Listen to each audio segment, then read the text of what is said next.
السلام عليكم ورحمة الله وبركاته. ازيكم يا حلوين؟ عاملين ايه؟ يا رب تكونوا بخير. النهاردة ان شاء الله بإذن الله هنتعلم مع بعض ازاي نقدر نعمل البوت بتاع النونو الكروشيه ده. هو ده شكل البوت.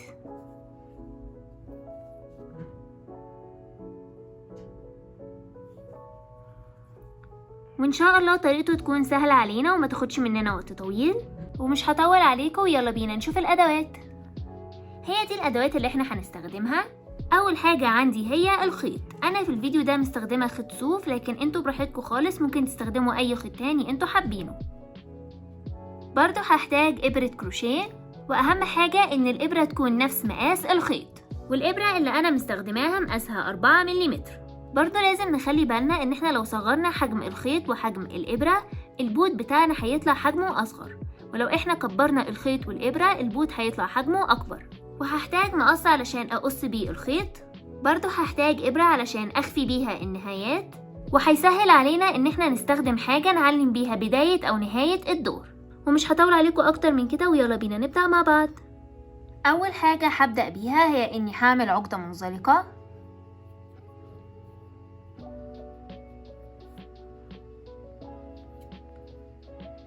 وبعد كده هعمل 11 من غرزة السلسلة.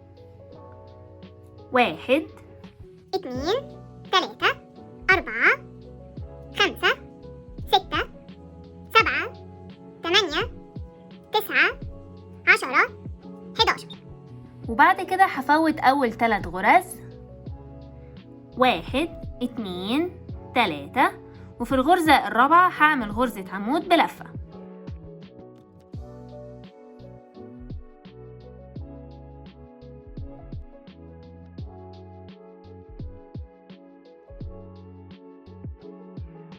بالشكل ده. وبعد كده في كل غرزة موجودة عندي من ال6 غرز اللي جايين هعمل جواها غرزة عمود بلفة.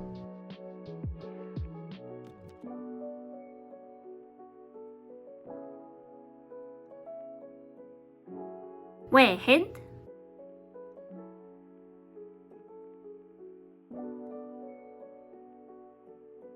2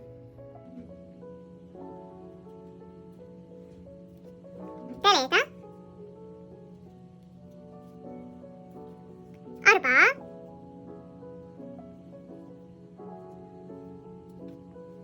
5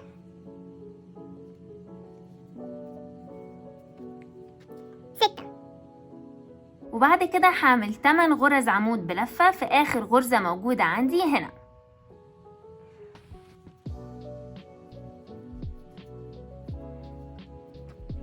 1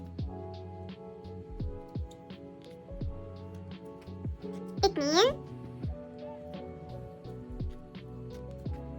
3 4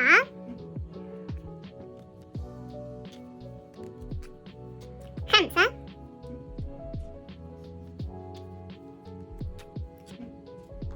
6 7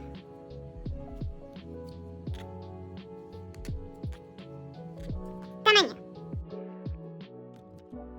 وبعد كده هشتغل في الجزء ده، وفي كل غرزة من ال6 غرز اللي جايين هعمل غرزة عمود بلفة.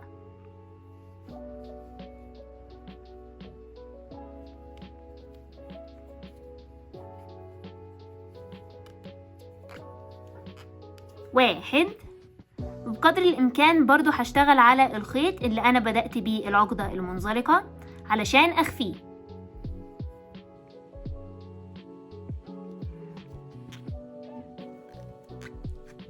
2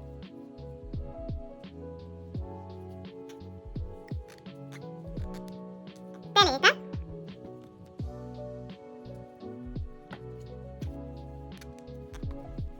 4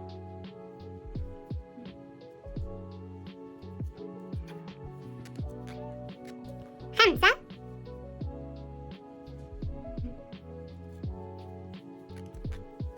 6. وبعد كده هعمل 7 غرز عمود بلفة في آخر غرزة عندي هنا.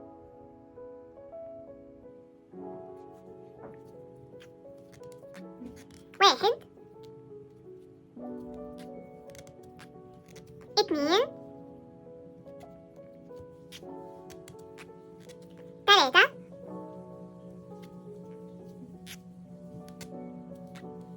4 5 6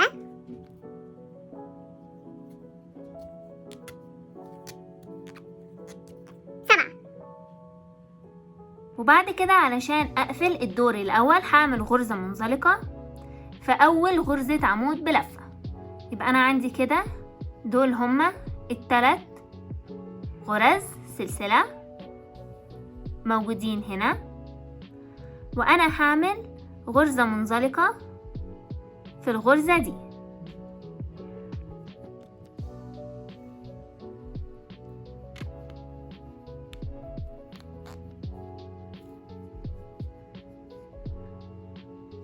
بالشكل ده. والمفروض في آخر الدور الأول يبقى عندنا 28 غرزة، ولو انتوا حابين ممكن تعدوا عشان تتأكدوا.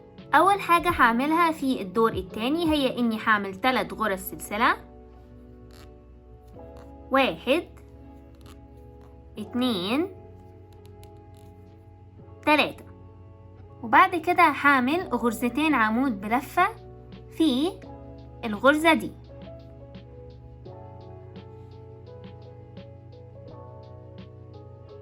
في الغرزة دي.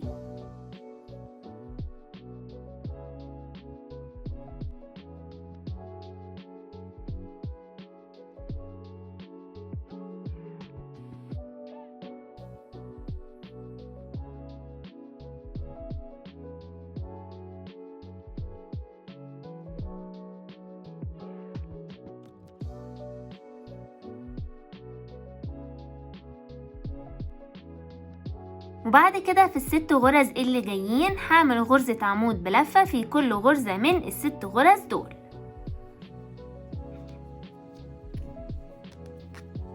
واحد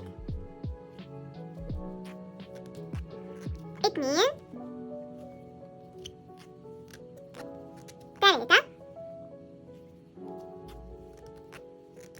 4 5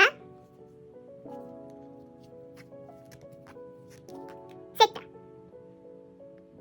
وبعد كده في ال8 غرز اللي جايين في كل غرزة منهم هعمل غرزتين عمود بلفة.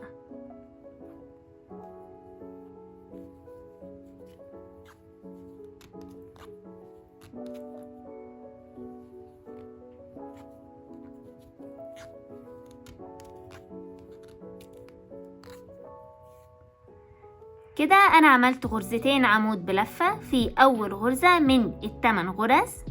هعمل غرزتين عمود بلفة في ال7 غرز اللي متبقيين.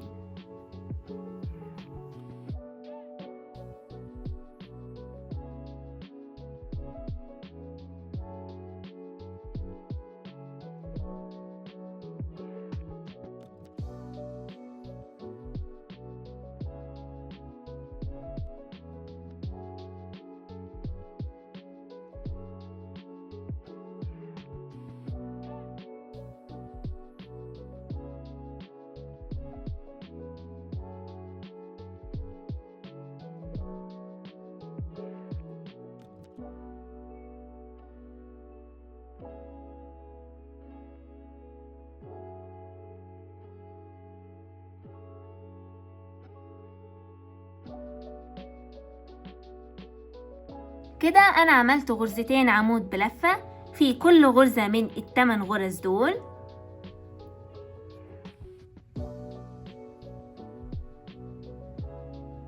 بعد كده في كل غرزة من ال6 غرز اللي جايين هعمل جواها غرزة عمود بلفة.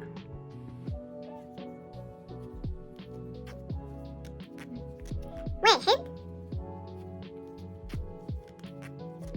2 3 4 5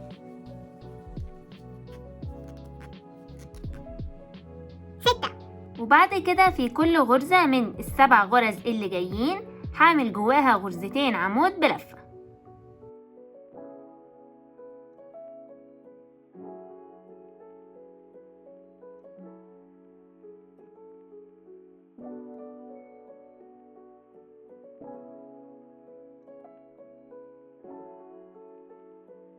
كده أنا عملت غرزتين عمود بلفة في أول غرزة عندي من ال7 غرز. هعمل غرزتين عمود بلفة في كل غرزة من ال6 غرز اللي متبقيين.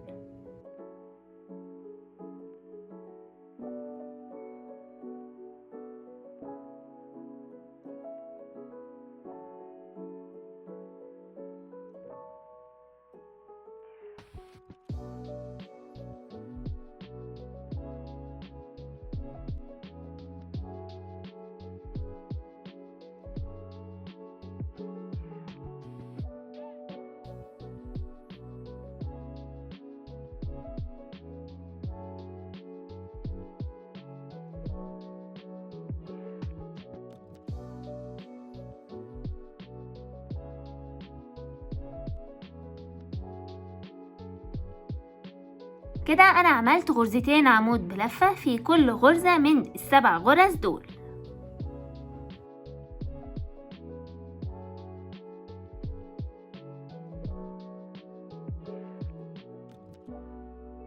ودلوقتي علشان أخلص الدور التاني هعمل غرزة منزلقة في الغرزة دي،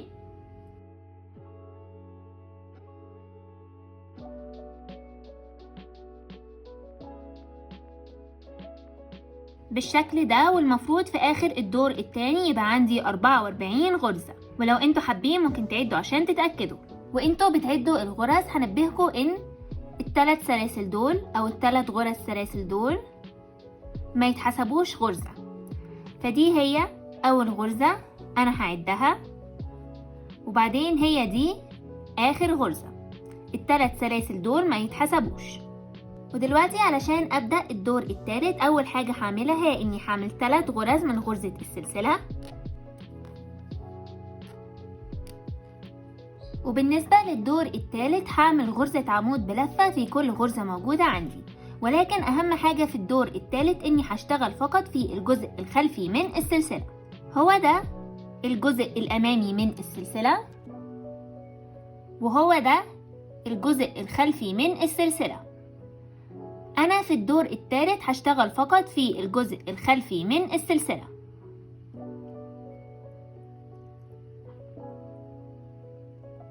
وهعمل غرزة عمود بلفة في كل غرزة موجودة عندي، وزي ما قلنا أهم حاجة إني هشتغل فقط في الجزء الخلفي من السلسلة.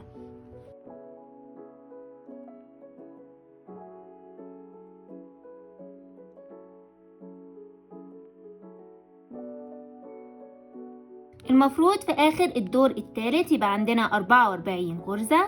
هخلص الدور وبعد كده هرجع أقابلكم.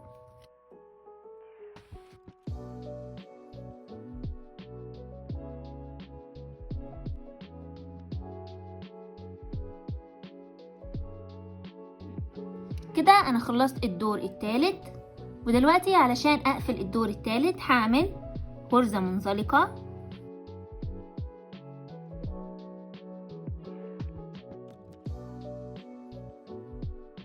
بالشكل ده.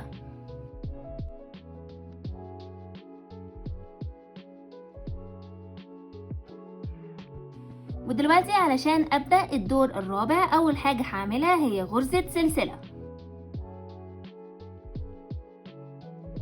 وبعد كده في ال8 غرز اللي جايين هعمل غرزة حشو في كل غرزة منهم، وهي دي أول غرزة عندي.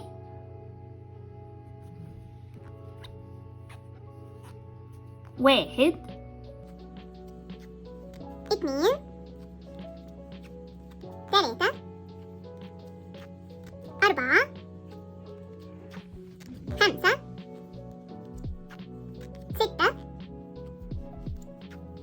7، 8. وبعد كده هبدأ أعمل تناقصات، ولكن التناقصات اللي أنا هعملها هيبقى شكلها مختلف شوية. هوريكم مع بعض. أول حاجة هعملها هي إني هلف الخيط حوالين الإبرة، وبعد كده هدخل الإبرة بتاعتي جوه الغرزة، وبعد كده هلف الخيط حوالين الإبرة وهطلع الإبرة، وكده هيبقى عندي 3 لفات حوالين الإبرة. هلف الخيط حوالين الإبرة وهطلع الإبرة من لفتين بس، وكده هيبقى عندي لفتين حوالين الإبرة. هلف الخيط حوالين الإبرة وبعد كده هدخل الإبرة في الغرزة اللي بعد كده بالشكل ده، وهلف الخيط حوالين الإبرة وهطلع الإبرة، وكده هيبقى عندي 4 لفات حوالين الإبرة. هلف الخيط حوالين الإبرة وهطلع الإبرة من لفتين بس، وكده هيبقى عندي 3 لفات حوالين الإبرة. هلف الخيط حوالين الإبرة وهطلع الإبرة من ال3 لفات دول، وكده أنا عملت تناقص. كده أنا عملت أول تناقص. المفروض في الجزء ده يبقى عندي 8 تناقصات. أنا كده عملت أول تناقص، هعمل كمان 7 تناقصات بنفس الشكل ده.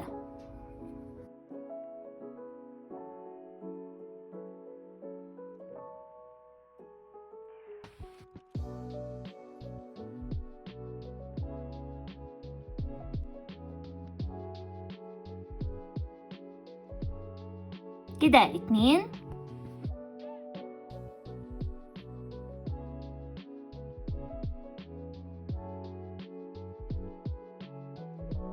3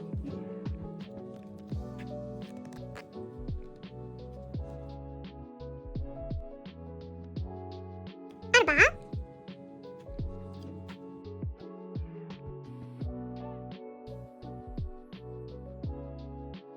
5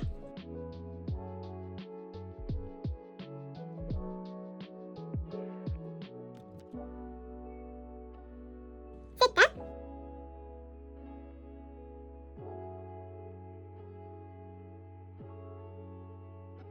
7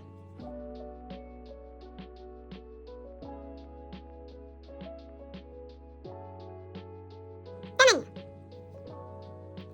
كده أنا خلصت ال8 تناقصات اللي أنا المفروض أعملهم.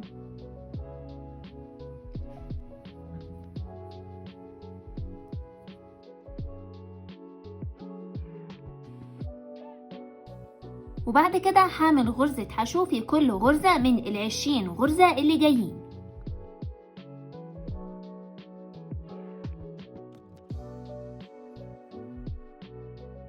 1 2 3 4 5 6 7 8 9 10 11 12 13 14 15 16 17 18 19 20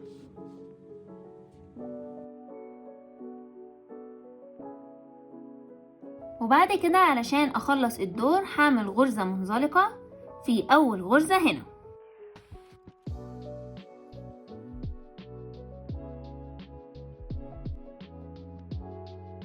بالشكل ده.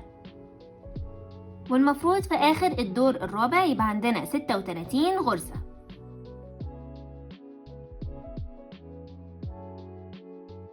دلوقتي علشان أبدأ الدور الخامس، أول حاجة هعملها هي إني هعمل غرزة سلسلة،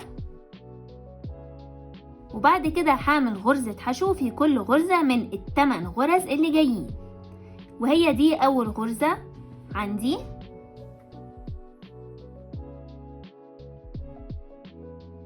1 2 3 4 5 6 7 8 وبعد كده هعمل 4 تناقصات.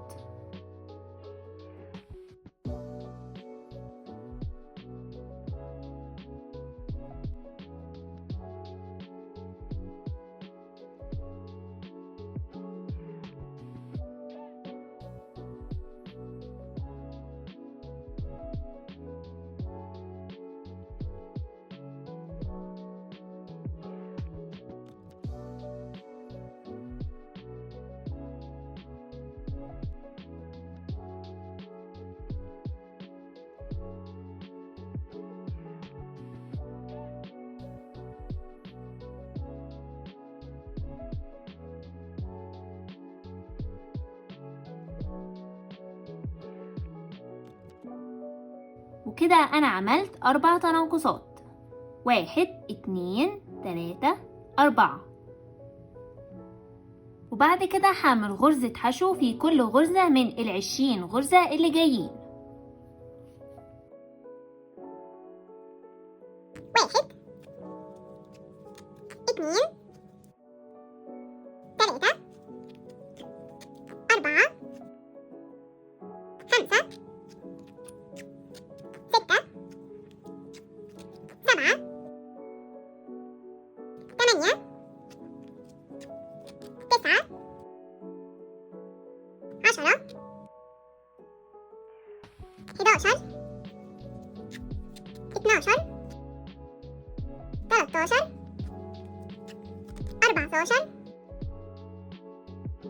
15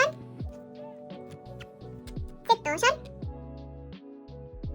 17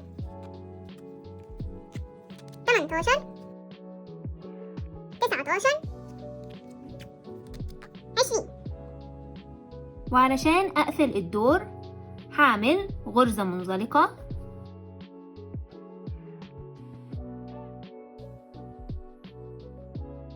بالشكل ده. والمفروض في آخر الدور الخامس يبقى عندنا 32 غرزة، ولو انتوا حابين ممكن تعدوا عشان تتأكدوا. ودلوقتي علشان أبدأ الدور السادس، أول حاجة هعملها هي إني هعمل غرزة سلسلة، وبعد كده هعمل غرزة حشو في كل غرزة من ال8 غرز اللي جايين، وهي دي أول غرزة،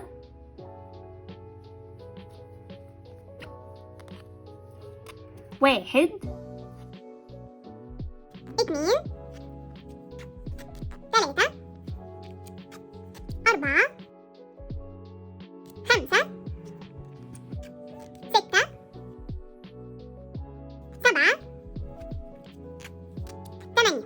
وبعد كده هعمل تناقصين،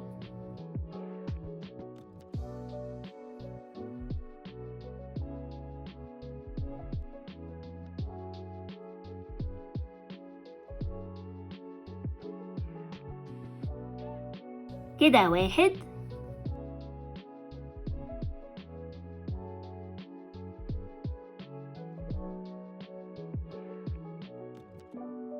وكده 2. وبعد كده هعمل غرزة حشو في كل غرزة من ال20 غرزة اللي جايين. 1 2 3 4 5 6 7 8 9 10 11 12 13 14 15 16 17 18 19 20. وبعد كده علشان أخلص الدور هعمل غرزة منزلقة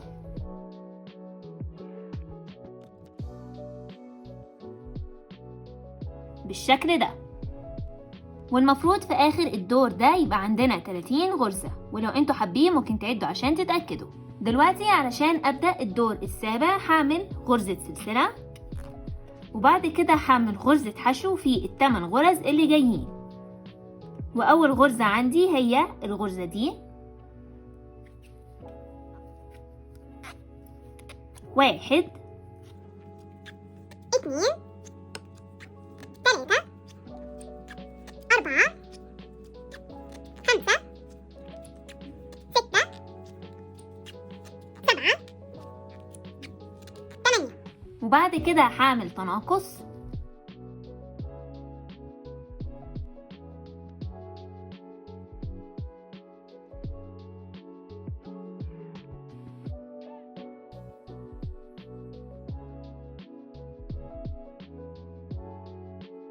بالشكل ده. وبعد كده هعمل غرزة حشو في كل غرزة من ال20 غرزة اللي جايين. 1 2 3 4 5 6 7 8 9 10 11 12 13 14 15 16 17 18 19 20. ودلوقتي علشان أقفل الدور هعمل غرزة منزلقة بالشكل ده، والمفروض في آخر الدور ده يبقى عندنا 29 غرزة، ولو انتوا حابين ممكن تعدوا عشان تتأكدوا. علشان أبدأ الدور الثامن أول حاجة هعملها هي إني هعمل غرزة سلسلة، وبعد كده هعمل 29 غرزة حشو، وهي دي أول غرزة عندي.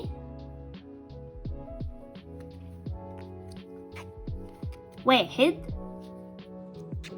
2 3 4 5 6 7 8 9 10 11 12 13 14 15 16 17 18 19 20 21 22 23 24 25 26 27 28 29.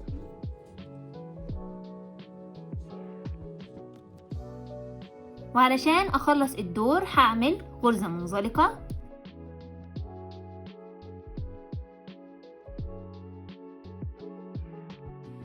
بالشكل ده، والمفروض في آخر الدور ده يبقى عندنا 29 غرزة، ولو انتوا حابين ممكن تعدوا عشان تتأكدوا. ودلوقتي من الدور التاسع للدور ال17 يعني 8 أدوار هكرر بالظبط اللي عملته في الدور الثامن.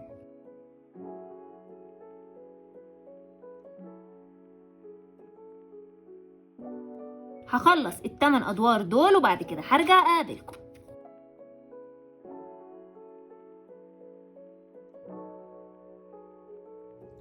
كده انا خلصت الدور ال17، ومعلش انا عملت غلطة وقلت لكم ان من الدور التاسع للدور ال17 هم 8 ادوار. لا، من الدور التاسع للدور ال17 هم 9 ادوار مش 8 ادوار. دلوقتي بعد ما اخلص الدور ال17 هعمل غرزة منزلقة بالشكل ده، وبعد كده هقص الخيط، وبعدين هشد الخيط بالشكل ده، وهخفي النهاية دي.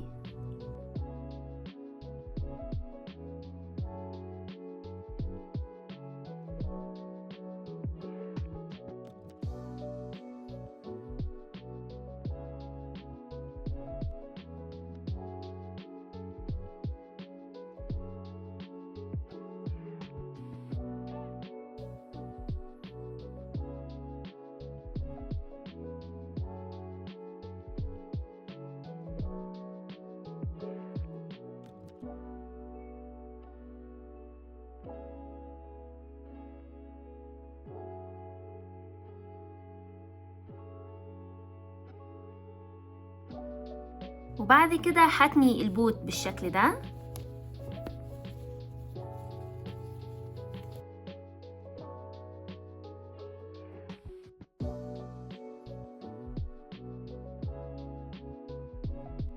وكده ابقى خلصت اول بوت، وهعمل كمان بوت بنفس الطريقة.